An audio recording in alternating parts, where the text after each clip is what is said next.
Welcome to episode 9 of Reading with Rushbrook, and today we are reading Voices in the Park by Anthony Browne. First voice. It was time to take Victoria, our pedigree Labrador, and Charles, our son, for a walk. When we arrived at the park, I let Victoria off her lead. Immediately some scruffy mongrel appeared and started bothering her. I shooed it off, but the horrible thing chased her all over the park. I ordered it to go away, but it took no notice of me whatsoever. "Sit," I said to Charles. "Here." I was just planning what we should have to eat that evening when I saw Charles had disappeared. Oh dear, where had he gone? You get some frightful types in the park these days. I called his name for what seemed like an age. "Charles! Charles!" Then I saw him talking to a very rough-looking child.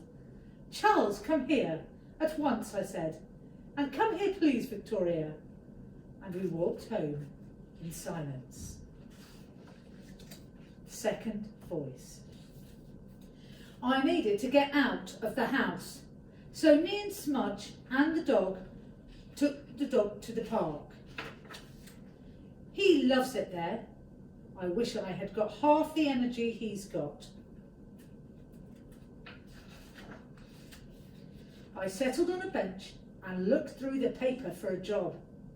I know it's a waste of time, really, but you've got to have a bit of hope, haven't you?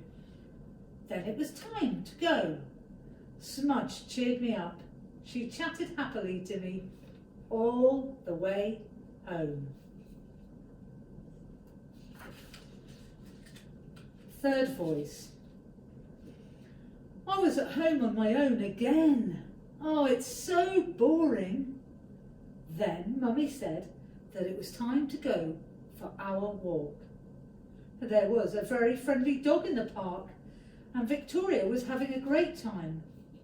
I wished I was. "Do you want to come on the slide?" a voice asked. It was a girl. Unfortunately, but I went away anyway. She was brilliant on the slide. She went really fast. I was amazed. The two dogs raced around like old friends. The girl took off her coat and swung on the climbing frame, so I did the same. I'm good at climbing trees, so I showed her how to do it. She told me her name was Smudge.